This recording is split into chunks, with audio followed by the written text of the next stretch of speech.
Let's go out live to downtown Charleston, where the National Action Network is hosting that press conference. Elder James Johnson speaking now. Let's listen. By, I should say, an unarmed black man somewhere in America is shot by policemen in America, and it's becoming to be a serious problem.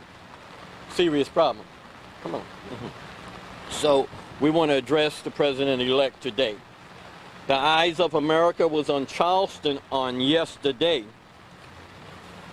with that hung jury verdict. We want to talk to the people of Charleston, not only the people of Charleston, the people in America. I know they feel like there is no justice when it comes to policemen shooting a black man anywhere in America, simply because of the most recent police shooting in Charlotte, here in Charleston, Baltimore. There were no convictions of police officers. And there, here in Charleston, we were getting a whole lot of text message and phone calls of people feeling sad and downhearted here in Charleston and across America. So we feel that we needed to let them know that there still is a glimmer of hope. There is a glimmer of hope simply because Mr. Michael Slager will be tried again, according to the words from Charleston County Solicitor.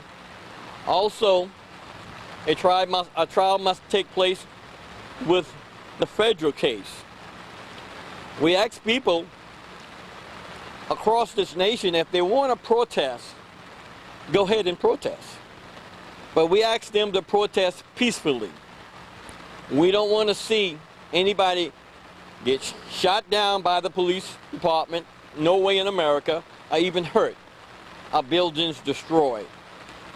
We want to wait and see and let the justice system take place here with the two trials. But I want to send a message to President-elect Donald Trump. If he is going to be the president of all the people, he needs to pay close attention to all the black males and females that's being shot across America. So we ask him to put together a special commission to investigate all the shootings of the black males and females across, unarmed black males and females across America. This will not get any better if he ignores it. So we're sending this message from Charleston, South Carolina. It is so clear. The video of Walter Scott is so clear that he was shot in the back running away. And if we cannot get a conviction of that, we have a very serious problem in America. So we ask the President-elect Donald Trump to take a look at that video. Take a look at that video and put together a special commission to look into unarmed black men being shot in America. Yes, good morning, everyone, and I really appreciate everybody being out here this morning. I'm Pastor Thomas Dixon with the Coalition, and I stand here along with Elder James Johnson with National Action Network, and our other ally in this, Reverend Nelson B. Rivers III, also of National Action Network. Unfortunately, is not able to be here, and his representative, I believe, is caught in traffic right now, possibly. Okay, but other than that, they would be here, and we do stand united in this endeavor. I need to expand more or less on what Elder Johnson has just spoken on, to include the fact that the community at large has a major problem with law enforcement and the way that they've been conducting their business with minorities, with women. And it's about time for a change. It's not even about time for a change, it is time for a change. We're about tired of attending these type of events where an officer has shot someone, or there's been a trial where an officer who has shot someone is acquitted and there's no convictions, how much do you expect the community to take? What does it take in order for the community to get a win, a conviction in these acts? If you have a video that clearly shows a man being shot in his back, I might even be able to understand one time, but when you continue to pump 7 more bullets at the back of a fleeing person, and we can't get a conviction the first time out on that, something is morally wrong with the compass in America. And it's time for us to change that compass, get it back right, so that we can send a strong message to law enforcement, first off, that we will not tolerate this type of behavior.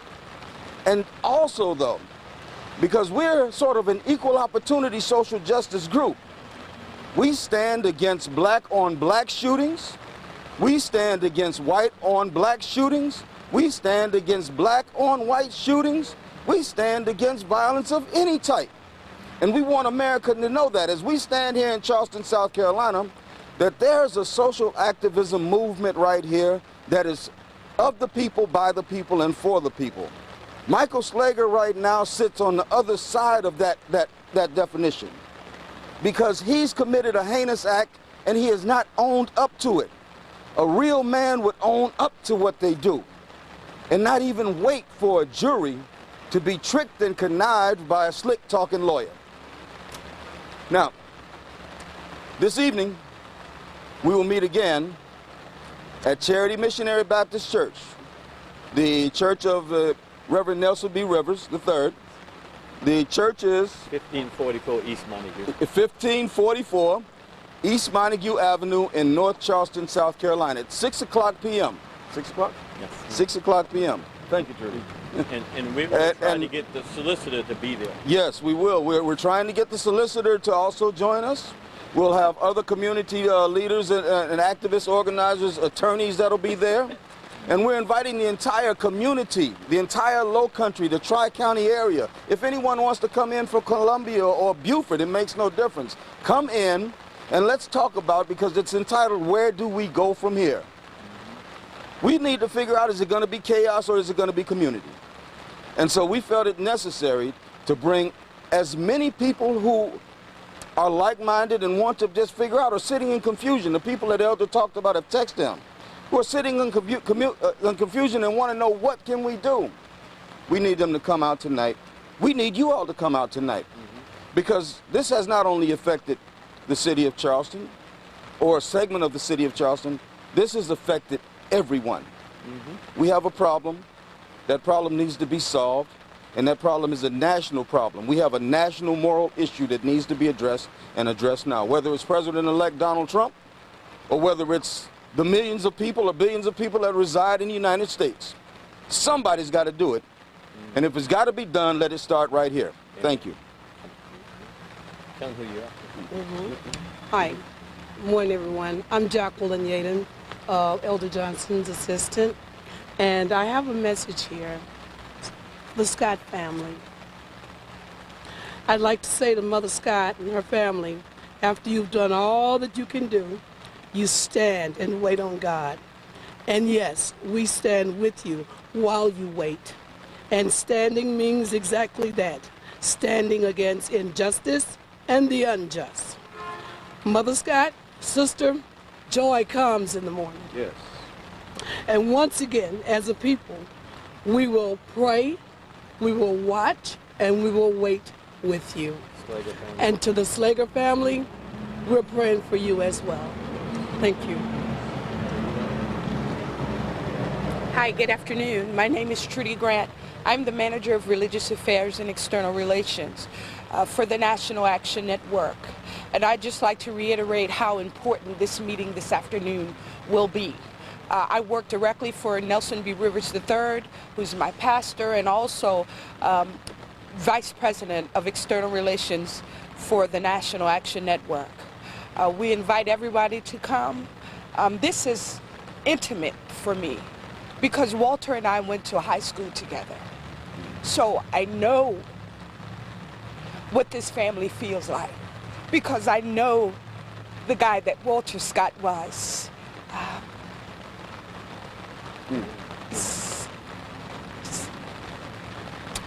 So I just ask that the community come out and just talk about it.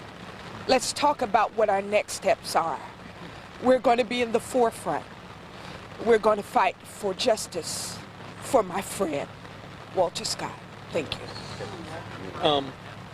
Yeah, she knew him personally.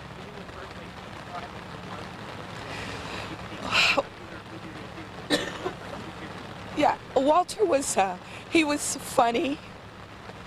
He was very quiet at times, but he was just a nice guy.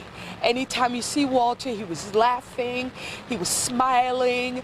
He would just tell us, you know, hey, what's up? How y'all doing? And we have a community from St. Andrews High School, and we're talking about getting together to do something in honor of our friend, because we need to paint the picture of the man that we knew.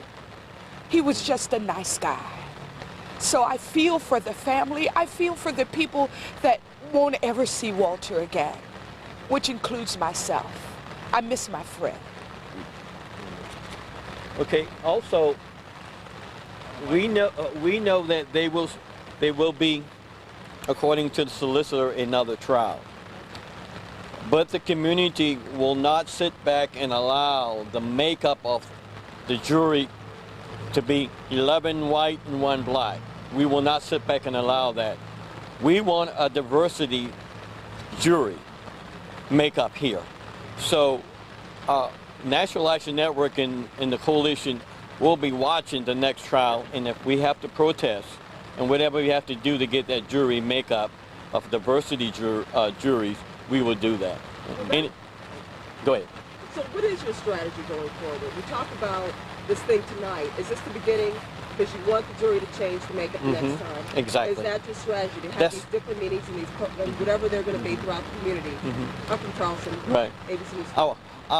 The strategy for National Action Network and the coalition is to watch the makeup of the jury, pull the community together with one voice, and that's the plan.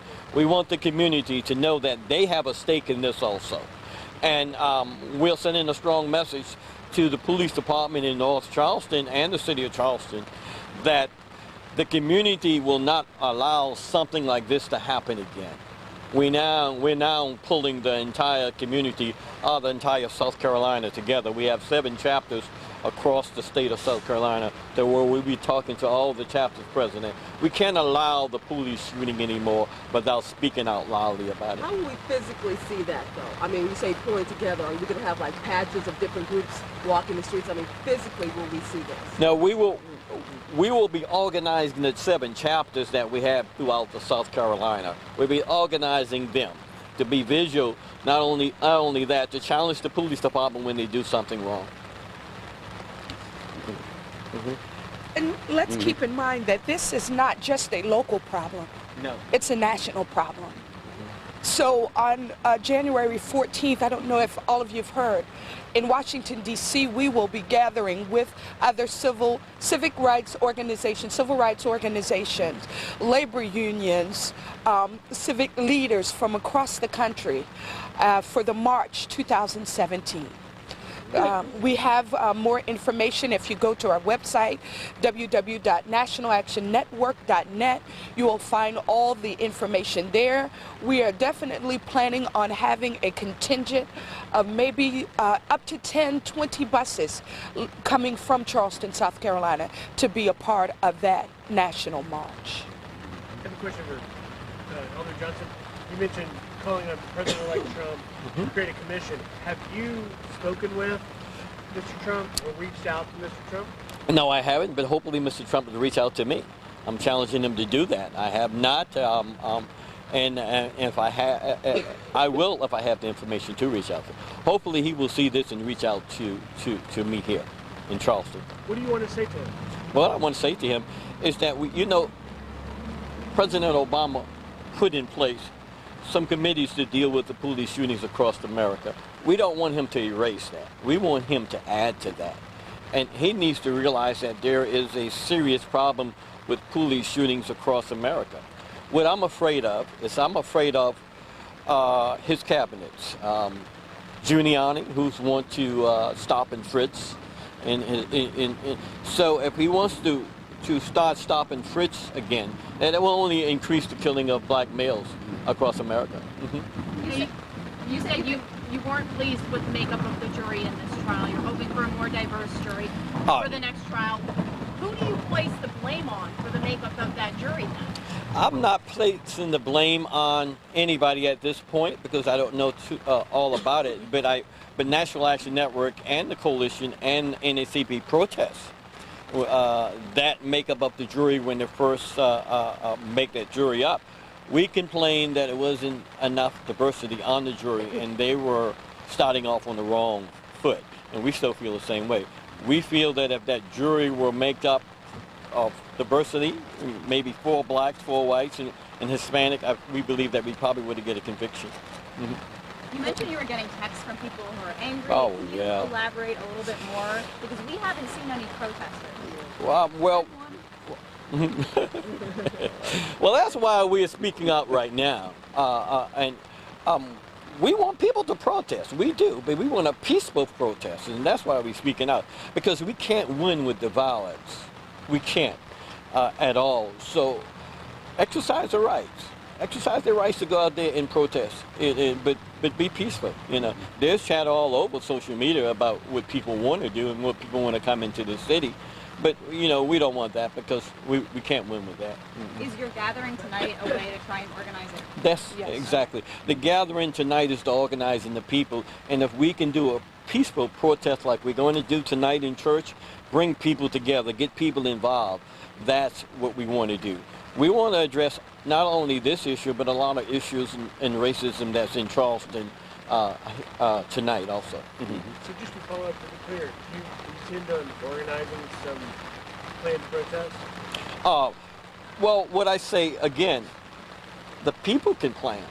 People can protest, and I'll be there. But National Action Network is not planning any protests now. Have you heard of any others that are planning? Oh yeah. I heard something supposed to be today. You know, I can't say. But that's why we're here with the message, is that let's organize. We organize in churches.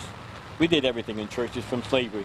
We want to continue to organize in churches and get people organized in churches. Okay. Yeah, I just want to touch on a couple of quick things. First off, before we even started this press conference, I wanted to note it on camera that we did invite the young man from Blue Lives Matter in to stand with us, because we also believe that Blue Lives Matter also.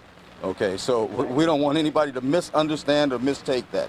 When it comes to actual definitive steps, some of the things that we'll be doing as we move forward, there are some things that can be done in order to stop the indiscriminate shooting of unarmed black men by law enforcement.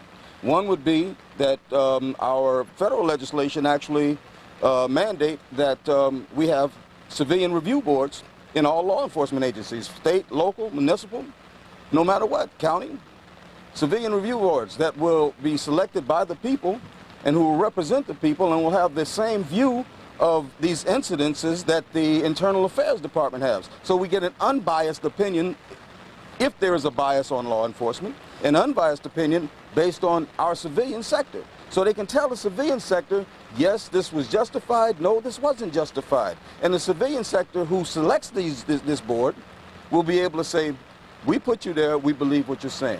Right now, nobody believes law enforcement. Something else that can be done. Law enforcement right now, before they're hired, they give them a psychological examination, and they don't give them another one until after they kill somebody. It's time to change that up. Regular psychological evaluations. Let's stop sending officers that shoot somebody in the back home on paid leave. We need deterrence to this, not incentives to keep doing it. Right now, anytime that there's a paid leave, when I had paid leave on a job, it was called vacation. Mentally, that says I can shoot somebody and I'm going to get paid time off. It's time to stop that. There are other things that we can put in place that we do need to put in place in order to stop that. And finally, Jackie spoke on behalf of about the family. I want everybody within the ears, the listening audience here, to understand the pain that the Scott family has continued to have to be put through for 19 months since this happened. 19 months of going in and out of this courtroom, reliving the death of their loved one, watching the video, 19 months of this. When does that pain that they're enduring translate itself into a conviction against law enforcement? It's time to let them, not only them, have closure and be able to move forward, but the community and also anybody else that's involved in these. There needs to be swift justice in these cases, especially one which is the poster child for officer-involved shooting evidence. The Walter Scott shooting is clear-cut because of the visual evidence. I don't care whether they scuffled. I don't care whether Walter Scott got the best of him. There was no reason for that man to shoot him first off one time at his back and then 7 more times at his back. I'm done. You guys mentioned getting involved in this in police advisory commissions. We know that not everyone's thrilled with the way North Charleston is doing it. We get that. But are you guys still going to try and be involved at all? Well, with the coalition in the North Charleston NAACP and National Action Network is putting their own committee together to monitor what North Charleston has put together. Be mindful, North Charleston just got caught on tape 2 weeks ago beating a black man. Yes. The same police department who killed Walter Scott. That's right. So the culture of that police department has not changed. So the commission panel that they're putting together that's controlled by the city of North Charleston, the public only have inputs on it, but they still make the final decision. That's out the window. We're not even going to accept that, especially with the latest beating of a black man. So Mayor Sami and this council member of the city of North Charleston, that's out the door as far as the community is concerned. Maybe if we would have had swift justice in the case of Walter Scott and Michael Slager, maybe that officer that beat this guy 2 weeks ago might have thought twice about doing so. That's exactly. If we would have had a trial within 90 days and a conviction, and a strong conviction, 30 years to life, or, 30, I'm going to just stay there, 30 years to life, then maybe this guy would have thought differently before he raised his hand to abuse a suspect that he was arresting. It's time for us to put checks in place. It's not going to happen again. It's not even going to happen again, not on our watch. And you know that North Charleston fired the officer who beat the young man with his flashlight in his face. We are also asking for more car and body cam from that department. From the time they get the body cam, we want to see everything now. You know, we don't trust North Charleston Police Department. We need a administration change there, and that's what we want. We want a different police chief in the city of North Charleston. That's what we want. Any more questions? We thank you. We're going to run in there and see the solicitor and see if she can make it tonight at Charity Baptist Church. We would really greatly appreciate it that she can explain to the public exactly what she's going to do to retrial Michael Slager. Thank you very much. God bless y'all. Y'all please prayers go out to Mr. Charles. National Action Network and the coalition, they're standing arm in arm in this press conference reacting to the mistrial in the case against Michael Slager. That, of course, judgment coming down yesterday after a jury of 12 failed to come to an agreement on a verdict. Again, we have been told that this case will be tried again. Solicitor Scarlett Wilson says that she will, but there has been no date set on that yet. Much more on this press conference reaction to it coming up tonight on News 2 at 5 and 6 o'clock.